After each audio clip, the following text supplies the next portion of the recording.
Rainn Wilson, thank you so much for joining us. Thanks for having me. SLU-TV. Yes. I didn't know there was a SLU-TV.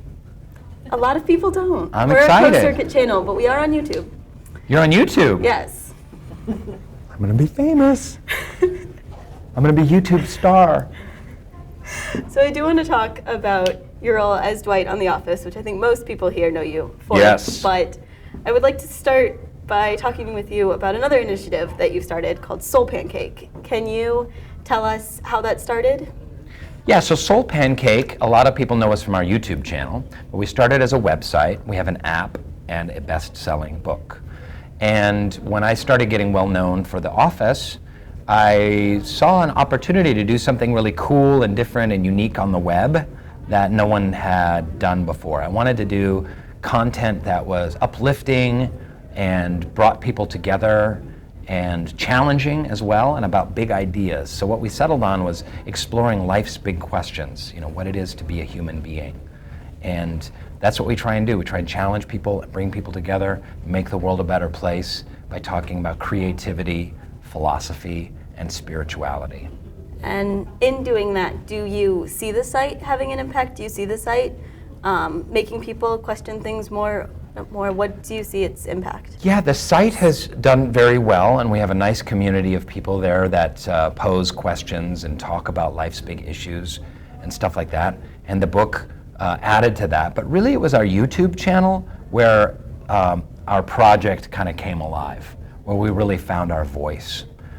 We have a lot of great shows on our YouTube channel, like The Science of Happiness is one of them, My Last Days is one of them, and of course Kid President, who's kind of our big YouTube star that we created. And everything that we do does what I'm talking about. It explores life's big questions, tries to challenge people and inspire them, and make the world a richer, more meaningful place.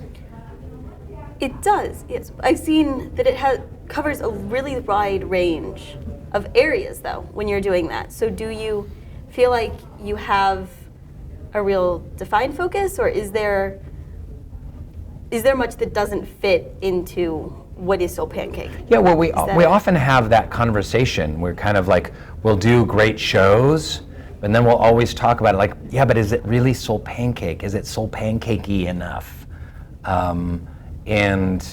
And sometimes we'll try out pilots and we just feel like it's not quite right. Like sometimes we do comedy stuff and it just doesn't feel like us. It doesn't feel like our voice. We do stuff that's funny, but not necessarily like comedy. And also there's plenty of YouTube channels doing comedy, and they do it very well.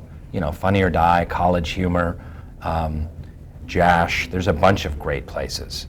So we don't want to be in competition with them. That's not really what we do.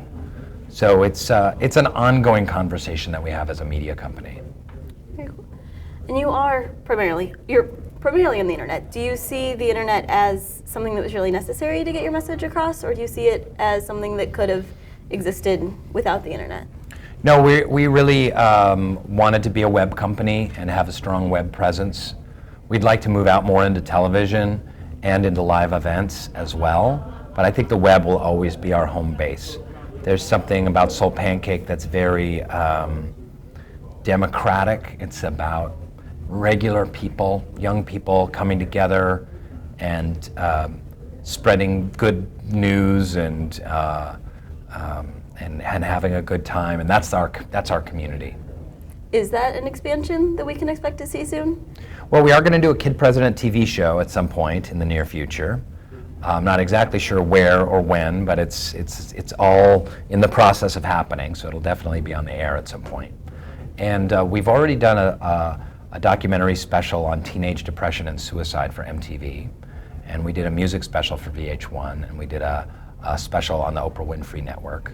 And we're hoping to do more of kind of reality television, but also television that has a message, that has a mission, that is in line with the mission of who we are and what we're about. If you had to sum that mission up into one or two sentences, what exactly is it? We want to uplift and challenge the viewer and touch people's hearts, in discussions of life's big issues that include philosophy, creativity, and spirituality. Okay, so on the message of spirituality, I was interested, I noticed your faith, the Baha'i faith, it's one that a lot of people might not be particularly familiar with.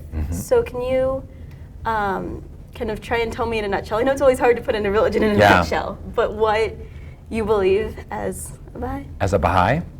Yes, so I grew up a member of the Baha'i faith, and I left it for a long time when I was in my 20s and early 30s. I didn't want anything to do with religion or faith or morality or anything like that.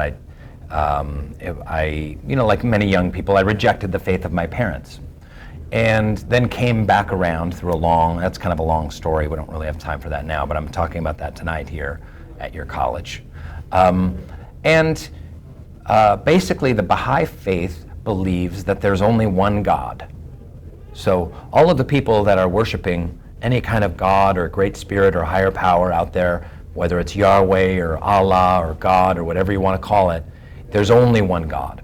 And this one God sends divine teachers down to give a spiritual message to humankind over time. Every 500 or 1,000 years or so, there's a very special prophet or messenger, Baha'is call him a manifestation of God, that comes down and gives this kind of gradually unfolding spiritual message to humankind. And these great divine teachers include Krishna, Abraham, the Buddha, Moses, Jesus, Muhammad, and now Baha'is are followers of a man named Baha'u'llah, and his name means the glory of God. And Baha'u'llah lived in Iran in the 1800s, and Baha'is believe that Baha'u'llah is the most recent of these very unique divine teachers that are continuing this one religion. Because basically, if you look at all of those divine teachers, there's only one religion, there's one religious faith. It's just being updated in these various chapters to various people in various points in time. It's easy to point at all the differences in the religions, but if you look at their essences, there's way more in common than there is not. So Baha'is try and make the world a better place, promote unity and love, and that's essentially Baha'u'llah's message, is one of unifying all of humankind in this day and age. Very cool. Do you see your faith influencing your work as an actor? Did you see it? Yeah, that's, it's weird. I've struggled with that. Does my faith influence myself as an actor? One thing that's really important in the Baha'i faith is creativity in the arts. And in the Baha'i faith, there is a teaching that says that art is the same as prayer. So the making of art is making of prayer. It's the same as if you were kneeling in the temple or in a church, is making a beautiful painting or writing a beautiful poem or doing a beautiful dance. Especially if it's done in the spirit of service and the spirit to uplift and uplift humanity. And was Dwight in the spirit of service to uplift humanity? I don't know. I mean, and a lot of people laugh. I always hear from people who are going through a really hard time, and the office brought them a lot of joy, and they got a lot of good yucks out of it. So I'm really happy about that, and that's what I try and do. So Dwight, what was the best and the worst part of playing Dwight? What was the best part and the worst? The worst part was all the hair straightening that would have to go on, and all the shaving. So all the grooming was so tedious, because they'd have to use the hair irons and get my part, and I have naturally just messed up hair, and it's like a bird's nest, and they like that, and I had to shave like sometimes twice a day, and I hate shaving and I hate personal grooming. Although I'm clean, folks, I'm clean, minty fresh, and so. That was the worst part. The best part of playing Dwight were the, as Michael Scott would say, the people. The people. The cast was just fantastic. And when we got to do scenes and we could play off each other and just really feel the rhythm, it was kind of like jazz improvisation where we use the script and then go off of it and play and have fun. And that was just an absolute delight. And why do you think the show worked so well? A lot of shows, they don't have that kind of success. I think the show worked because our showrunner, Greg Daniels, he loves comedy, but he loves absurdity, but he also has a lot of heart. And he always wanted it to feel real. And if you even just bring in like 5% of reality, and the pauses help that in the way that it's shot, so it kind of feels like real life, then the viewer kind of feels like, oh, this is my family. I love these characters. I want to bring them in their home. I want to know what's happening with Jim and Pam. I want to root for Dwight and Angela. I love Michael Scott. Oh, why is he such a buffoon? But it connects with people in their hearts, and they love those characters. They're indelible characters. And I love that there was a generation of people really around your age that kind of grew up watching The Office, started as young teenagers and up through their college years. Very cool. Do you think you would ever sign up to do a show that would run so long again, or? Well, I just signed up to do another TV show.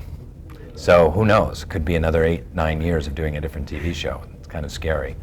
It's called Backstrom, and it's on Fox. It'll be premiering in the fall, and it's a detective show, but it's very character-based. It's about a really messed up detective who's really self-destructive, but really brilliant at solving crimes. So it's kind of like Columbo for the modern age. Anything else you could tell us about who your character is? Well, I play Backstrom. I play the guy, the main detective, and it's a great challenge. It's a very funny role, but it's also very serious and has a lot of serious stuff going on with the character, and it's a great stretch for me, and it's a great to show people my range as an actor. Do you know yet when we'll be seeing anything, any of the episodes? The episodes of Backstrom? Yeah. Do you know when? Yeah, it will be on in September on Fox. Very cool. Yeah. I look forward to seeing it. Good. Anything else I should have asked you? No. Give me a high five. Okay. Don't leave me hanging. Rainn Wilson, thank you very much. SLU-TV! Come on, SLU! You're slaying. SLU-TV. You'll be slayed. Slaya, playa, slaya, playa, SLU. For you.